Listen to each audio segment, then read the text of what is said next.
Welcome back to the Infinite and Beyond MIT Alumni Show. I'm your host, Rob Kalwarowsky. And as always, we have a special guest with us, the CEO and founder of Ollon, Chris Ellefson, is with us today. Chris, how are you? Doing well. Thanks for having me. Thanks for joining us, Chris. Now, for folks out there, Chris is a fellow Canadian, so he's based in Toronto. And as an MIT alumni, he's course 8 and 6 in the class of 1995. And so, Chris, we always start off the show with a story.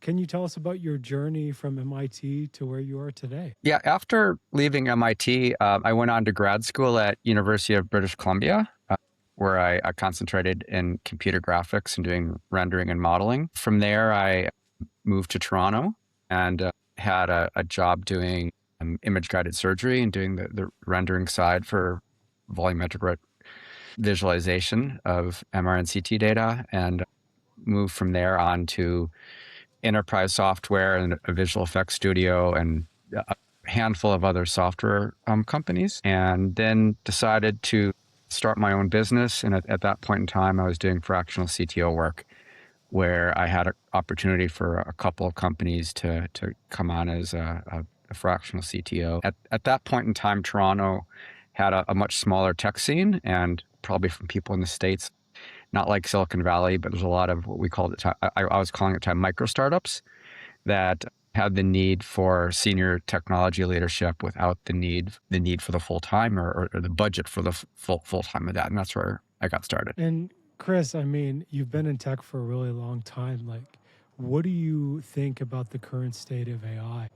AI is changing everything right now. I mean, from how development works to business models, it's transformative. But at the same point, there's a lot of misconceptions on what it can do and what it cannot do and how it fits in. What are some of those misconceptions? I think some of the misconceptions are really around this personification of AI, and they're talking about it as kind of replacing people, and these kind of, if AI can do this, therefore it can do this, because they see what people can do that are similar in terms of the language capabilities. But AI is really a tool that can be used. It can really, I mean, people on my team, and I've seen it in other places, just really power developers and enable to work much faster and stronger. And same with other areas of business. But it's an enabler, not a replacement for what people are doing. And that's probably the largest misconception that I'm seeing out there. Can you tell us about, like, what are some of your tips for leaders who are starting to use AI in their business? In terms of using AI in their business, I think one of the main things is, one, just getting people to use it. And it's really a mindset where you need to get your hands in it to understand what it can do and not do, as opposed to the theory behind it. And just telling people to use it. You'll get some people, and finding somewhere between like 25% or so will kind of grab on and can run with it. But there's a large portion who either reluctant or don't have the ability to step in, and they need both coaching and also some pushing to just get their hands on it and use it. And that's really the biggest advice that I have that way. One of my clients, which I've been helping out with, transitioning their team to AI, and they have about 200 people at the company. The CEO mandated that all the management use it, so they could use Claude Code, so they can, regardless of what division they're in.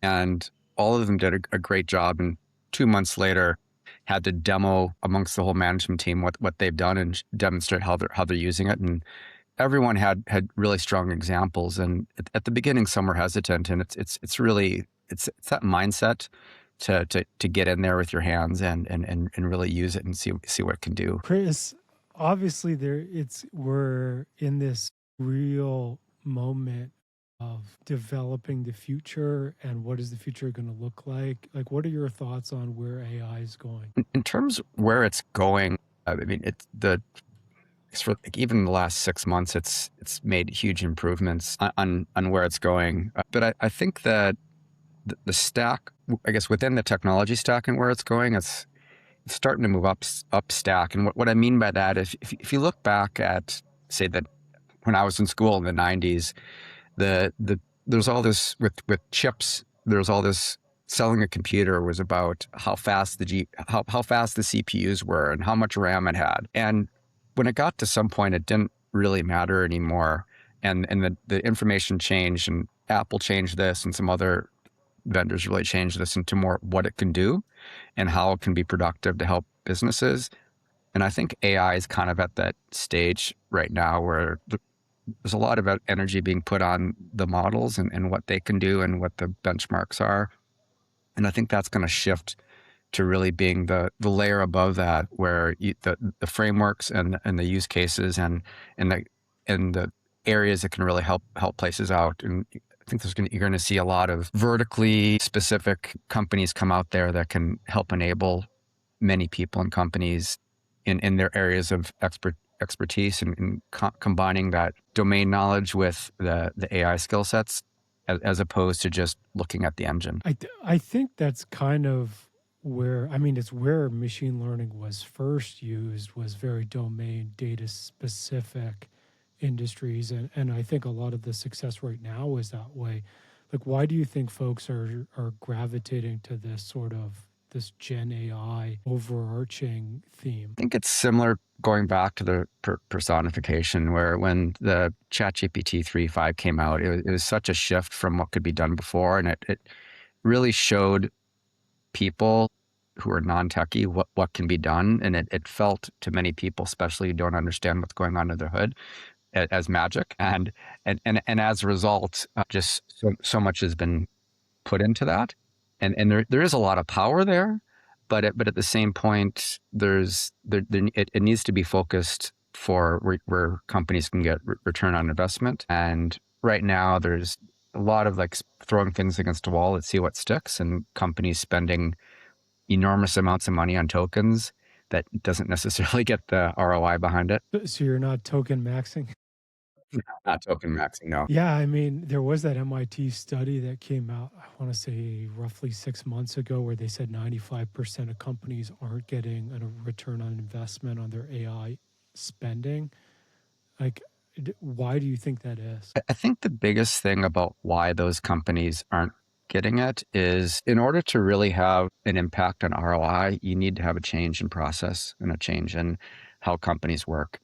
The smaller companies that are really getting value right now are breaking those traditional ways of doing things, just like all the revolutions that happen. And you have combinations of, in terms of like the sales cycle, instead of having 3 layers of people who do the hunting and then the talking to customers and then onboarding and whatever other aspects they have in their pipeline, where large companies are still broken up into silos, have people gating those silos, and as a result can't really see the benefits because the knowledge and the process workflows aren't really allowed to change as much. You're very much dialed into at least the Toronto tech scene and the Canadian tech scene.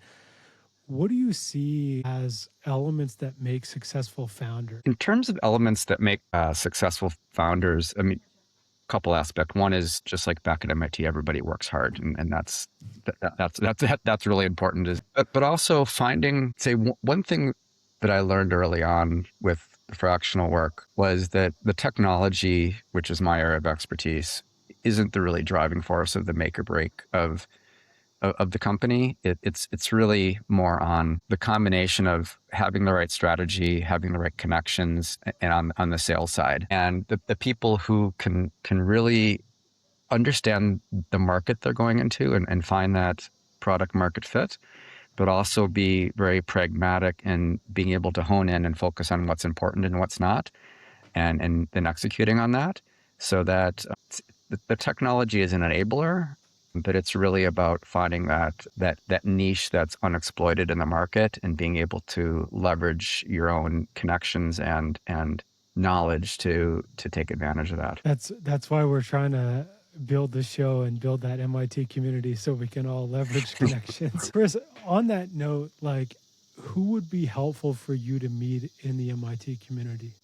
I'm looking for partners who need help with what they're doing. What I mean by that is that building my business, basically I've gotten it through word of mouth referrals and partnerships, as opposed to putting money into advertisements and marketing. I believe, especially as smaller businesses, that you can really leverage those partnerships and finding the ones that where you can kind of get win-wins on both sides. So my team enables companies with development teams to help meet tight deadlines. We fill in skill gaps and we do fractional leadership. And there's companies that we partner with have those needs, and they also can bring to the table various things that can bring to a bigger customer synergies of working together and delivering larger than the full each individual can do. The needs and the gaps are being able to go into an existing technology stack for software and help out, kind of rescue abandoned code, help out teams where we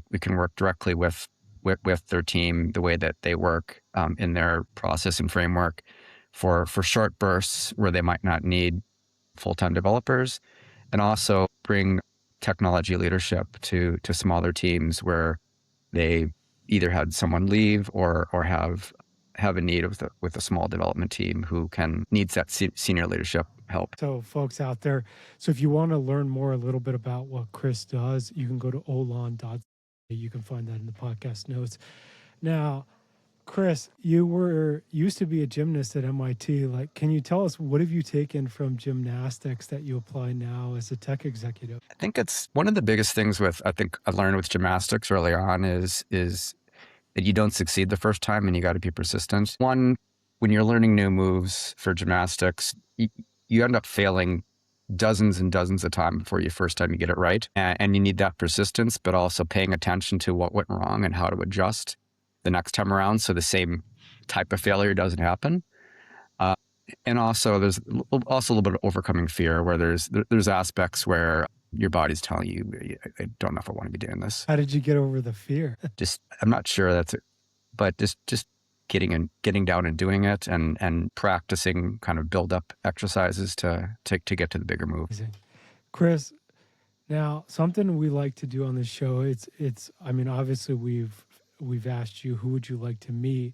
Now, how can you support the rest of the MIT community? I guess in terms of supporting the rest of the MIT community, I guess fairly well connected in the Toronto technology scene. I'm a board member of Peerscale and have been involved in a handful of accelerators and incubators. So if there's anybody out there who either is looking to get integrated in with the technology scene in Toronto, or looking for startups that they might want to get involved with, or other technology companies, I'd be happy to do introductions.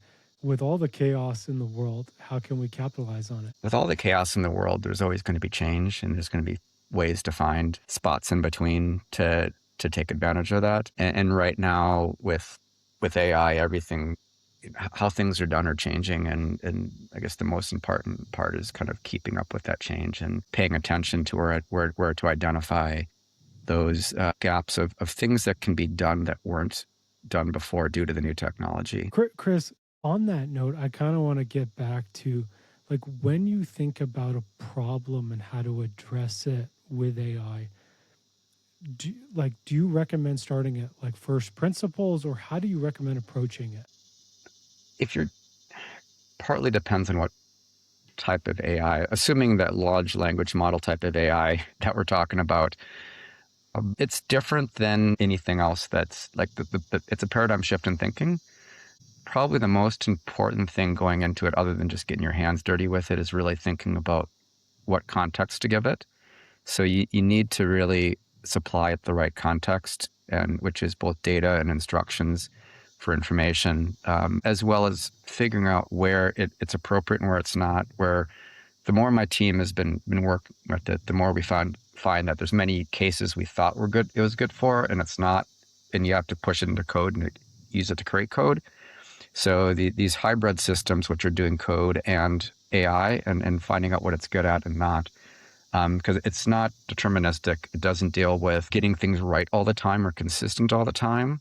And that needs to get put into traditional code, but leveraging its capabilities in terms of interpreting language and creating it alongside the more traditional programmatic code and hybrid approaches has turned out probably the best. And make sure you don't overuse it. Just because it can be used doesn't mean it's always the right approach. Yeah, definitely don't just let it run, right? Chris, last one I want to ask you, where can people find you and where would you like folks to connect with you? You can find me at website ollon.ca and on LinkedIn. So please look me up there and reach out and be happy to chat. Amazing. I've dropped those links in the podcast notes and definitely like if you want to get plugged into the Toronto tech community or you need some technical support, Chris can absolutely help you. Chris, thank you so much for joining us. Great. Thanks for having me. Everyone, thank you so much for listening, and we'll see you all next week.